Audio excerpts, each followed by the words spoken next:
Srečno. Pa ne za večno.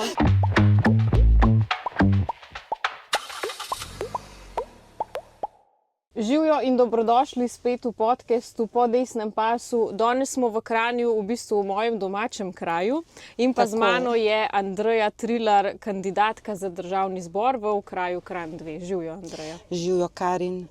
Sem vesela, da sem danes tukaj s tabo. Ja, tudi jaz sem vesela, da sem v bistvu v domačem okolju, med mogoče malo bolj poznanimi ljudmi. Tako da mogoče čisto za začetek, kako to, da si se odločila, da narediš ta korak, da se aktiviraš? Tale vlada v 4 letih je naredila iz Slovenije kaos, tako na področju zdravstva, gospodarstva, varnosti in pa tudi migracije. Tako da mi je v glavnem to bil tak izziv, da nekaj sama pripomorem za obnovitev Slovenije. Lepo, lepo. Sem vesela, ker v bistvu opažam, da nas je vse več, ki se aktiviramo. Se mi zdi, da pred Golobovo vlado ni bilo toliko tega. Seveda ne. In zdaj pa, ne vem, mogoče po eni strani je to pozitivno, da nas je nekdo malo brcnil v rit, da so se ljudem začele odpirati oči. Zdaj pa mogoče glede na to, da sva v Kranju, v najinem domačem kraju, da začneva kar z najbolj aktualno problematiko in to je seveda priseljevanje. Zdaj v Kranju imamo zelo veliko priseljencev. Se mi zdi, da ko prideš na občino, si v vrsti ti pa sami priseljenci, ki čakajo tam za dovoljenje za prebivališče. Točno to. In seveda je zaradi tega veliko tudi težav z asimilacijo, ker pač ta skupnost je vedno večja v Kranju, in se pravi, politika v naši državi jim je jasno dala vedeti, da njim se ni treba prilagajati, da se bomo mi prilagodili njim. Absolutno je prvi pogoj pri migracijah slovenski jezik. Slovenski jezik. Zdaj, če grem čisto v življenje Kranjčana, ko se sprehajaš po cesti, skoraj več ne slišiš slovenske besede. Mi smo mesto Prešerna, ki pa to izgublja svoj pomen. Recimo, jaz sem si predstavljala Kranj kot eno kulturno središče. Predvsem je pa tu problem šole.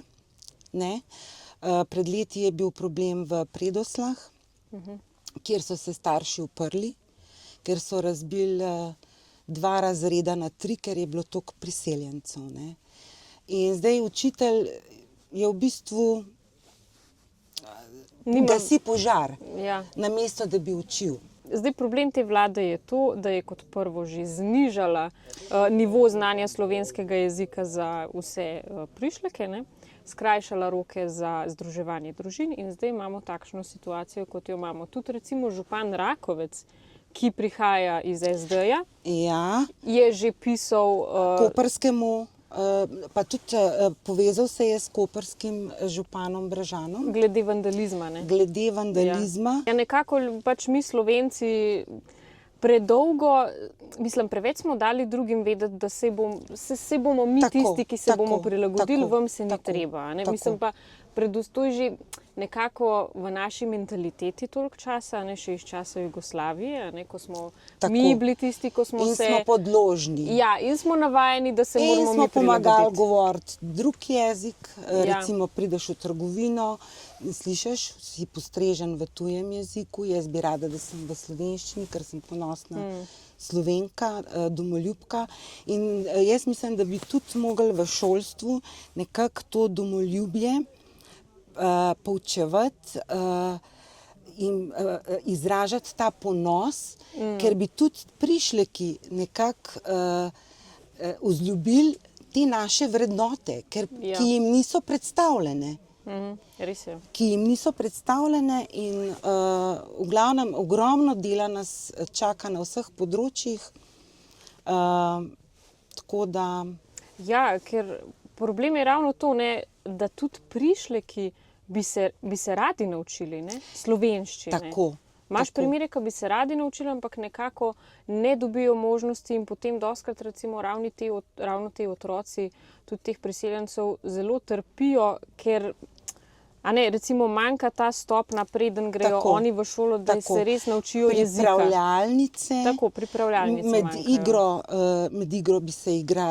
med igro se učijo slovenskega jezika in potem pride ta oni, in pravijo, da smo rasisti, pa raste nestrpnost. Tako, Skupna vrednota bi bila jezik in potem bi steklo in komunikacija med sosedi, v zdravstvenem domu, v šoli, v vseh družbenih segmentih. V vseh podsistemih bi to lepo teklo. Ker jaz vem, da lansko leto 2024 se je pojavila novica oziroma nek razpis za učitelje plavanja v Kranju in je bil notri tudi pogoj znanja albanščine. In to se je meni zdelo zavržno, pa ne, da bi jaz imela karkoli proti temu, da nekdo zdaj zna albansko ali pa da nekdo je Albanec, ampak mislim, tako mi ne bomo rešili problem asimilacije, da se bomo zdaj mi začeli učiti vseh jezikov, vseh ljudi, ki pridejo sem. To je nevzdržno. Je pa tudi tako, da je ta migracija šla preko vseh meja. To bi mogla tudi nekako država, recimo, da pogojuje vse socialne transfere z napredkom. Znanja, prilagajanja in tako naprej. Ja, seveda, definitivno je treba ta socialni turizem ustaviti. Ker mi imamo te primere, recimo pripeljejo familijo, družino z otroci, jaz imam to v neposredni bližini, oče hodi v Avstrijo, to se pravi, daje Avstriji svoj doprinos, pri nam pa črpa socialo. In to tudi pri teh dovoljenjih in to bi se nekako mogli tudi upoštevati. Prva stvar pa je znanje slovenskega jezika. Absolutno. In tle so dolgotrajni, ki že živijo po par let, 5-10 let in ne obvladajo jezika. In potem prideš v zdravstveni dom, imaš napis v albanščini. Tudi zadnjič je bil en razpis za eno delovno mesto, spet v albanščini, nisem zdajle sigurna, katera, ampak ena firma je to dala ven, se mi zdi, da par dni nazaj. In mislim, to je katastrofa, mene to prav jezi. Res me jezi, ker s tem v bistvu mi in naša kultura izginjamo. Ampak tle bi tudi dala velik pomen šoli. V vzgoji, mi sami vemo, da ta program šolski ne vključuje Slovenije kot samostojne. Ja, predvsem manjka ta novejša slovenska zgodovina, proces osamosvajanja. In s tem se krepi samozavest, tudi narodna samozavest. In jaz sem ponosna, da sem Slovenka in včasih sem se gibala v kakšnem krogu, mi je bilo neprijetno. Zanimivo je to, kako so nam uspeli ubiti v glavo, da moramo skozi glavo držati dol. Tako, in to je bil tudi meni, si me prej vprašala, zakaj sem se odločila. V bistvu tudi, ker je dovolj. Dovolj je čas, da obrnemo list, nov list marca in da poženemo Slovenijo na prave tirnice. Res je. Zdaj prej so se tudi dotaknili tega, da ta vlada v bistvu, mislim, da so šle migracije po to vlado preko vseh meja. Jaz sem ravno danes videla, da se pravi nek migrant, ki po večini celo pride iz varne države, tega imamo veliko, tukaj zaprosi za azil, mu damo azil in temu migrantu v bistvu država daje približno 2000 evrov na mesec, to je po izračunu Računskega sodišča, medtem ko imamo približno 400 tisoč upokojencev, ki pa prejemajo pokojnino, ki je veliko, veliko nižja od tega. Mislim, a je to fair? Jaz bom to povedala z prve roke, ker sem sama upokojenka, ne. Zdaj so zvišali tudi minimalno plačo, kar pomeni, danes zdajle, ko sem se peljala sem, sem slišala po radiu, da se spet derivati, da se bencin, nafta spet draži. In to se bo sigurno poznalo v denarnicah. In jaz tu upam, da volilci dobro gledajo svoje denarnice. Ja, upajmo. Tudi jaz upam, no, ker to je dejstvo. Oni zdaj, mislim, sliši se fajn, ne, minimalna plača bo zdaj 1000 evrov. Ne.